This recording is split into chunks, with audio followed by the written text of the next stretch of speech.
ইমামে আজম আবু হানিফা রহমাতুল্লাহ আলাইহি নাম শুনেছেন না আপনারা? সবচাইতে বড় ইমাম, তাকে বলা হচ্ছে ইমামুল আজম। তোমাকে আমি আমার রাষ্ট্রের বড় কাজীর পদ দিতে চাই। তো বলছে ভালো কথা, দিয়ে কি করবেন? তুমি ফতোয়া দিবা, কোরআন থেকে কিছু দিবা, হাদিস থেকে কিছু, আর আমার মন গড়া কিছু কথা তার ভিতরে চালায় দিবা। কথা বুঝতেছেন আমার? কোরআনও থাকবে, হাদিসও থাকবে, আর আমারও কিছু থাকবে। তাহলে কোরআন আর হাদিস থাকলে সেখানে মানুষের কোনো কথার দাম থাকে?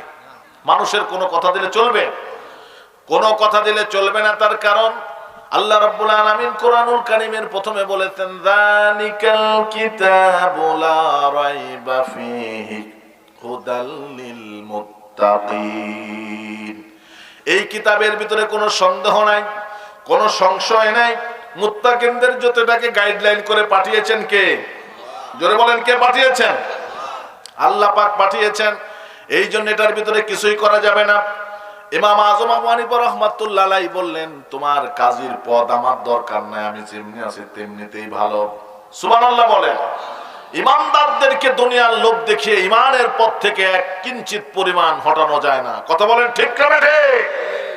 যুগে যুগে ইতিহাসের পাতায় সাক্ষী হয়ে রয়েছে সকল নরসাদুল আল্লাহ পাকের জ্যান্ত মুজাহিদ গুলো।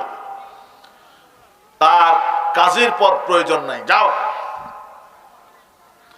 বাতিল শক্তি এবার চিন্তা করলো কি, তাকে কারারুদ্ধ করা হবে। আবু হানিফা রাহমাতুল্লাহ আলাইহিকে অ্যারেস্ট করা হলো, পুলিশ বাহিনী দিয়ে তাকে ধরা হলো। ধরার পরে তাকে জেলখানার ভিতরে বন্দী করা হলো। বন্দী করে তাকে বলা হলো, কিছুই করা হবে না, কিছুই করা হবে না, তোমাকে সম্মতিতে ছেড়ে দেওয়া হবে, তুমি শুধুমাত্র কাজীর পদের ভিতরে বসে থাকবা, কোরআন দিয়ে ফয়সালা করবা, হাদিস দিয়ে ফয়সালা করবা, আর আমাদের আমিরের কিছু কথা, সেখানে বাপদাদার কিছু কথা চালায়া দিবা।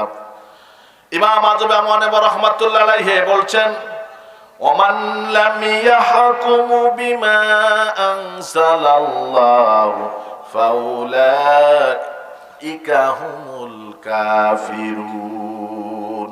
জোরে বলুন আল্লাহু আকবার।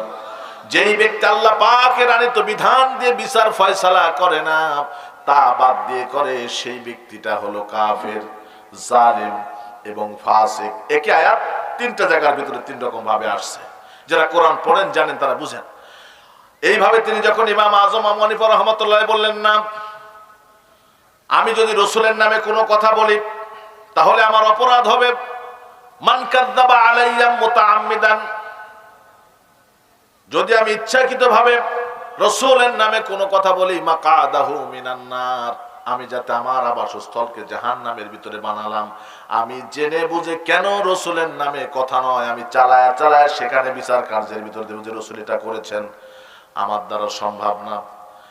এখন বাতিল শক্তি চিন্তা করে দেখতেছে, হারে আঙ্গুল সোজা করে কথা বললে কাজ হবে না, আঙ্গুল এখন কি করতে হবে? কথা বলেন, কি করতে হবে? বাঁকা বাঁকা মানে হলো মৌলবী, হাত বাঁধো, পা বাঁধো, রিমান্ডে নাও, ঝোলাও, মৌলবীকে পিটাও, সকাল বিকাল পিটা। পিটানোর কারণে আবু হানিফা রাহমাতুল্লাহ আলাইহি তার ঈমান থেকে এক বিন্দু পরিমাণ পিছু পা হয় না। মাঝে মাঝে কান্দে, হাউমাউ করে করে কাঁদতেছে বড় ইমাম। আহারে মুফতি সাহেব, গ্র্যান্ড মুফতি, তার শত শত ছাত্র, হাজার হাজার মাসালা। বৃদ্ধ মাতা সন্তানকে কিছুকাল দেখতে না পাওয়ার কারণে মাঝে মাঝে বলে, আমার সন্তানটা কোথায় আছে, কেমন আছে, একটু দেখতে চলো। বৃদ্ধ মা চশমা চোখে দিয়ে খাটি ভর করে করে এসে দূরের থেকে তাকায়া দেখে সাদা জুব্বা গুলো মারির কারণে রক্তাক্ত হয়ে গেছে। মা এসে সন্তানের এগুলো দেখে ভালো লাগে বলেন? এইভাবে দেখে দেখে বৃদ্ধ মা আল্লাহর দরবারে হাত তুলে আর বলে, আবু হানিফা রে, আমি হয়তো বা বেশি দিন থাকবো না রে বাবা, তবে আমি দোয়া করে যাই, মার খেতে খেতে কবর পর্যন্ত তুমি পৌঁছে যাও, কিন্তু বাতিলের কাছে মাথা নত করো না। মায়ের এই দোয়ার কারণে ইমাম আবু হানিফার ঘুম ভেঙে যায়, চৈতন্যদয় হয়, হাউ মাউ করে কাঁদতে লাগে। তখন যখন মা আসে তখন আবারও পিটায়।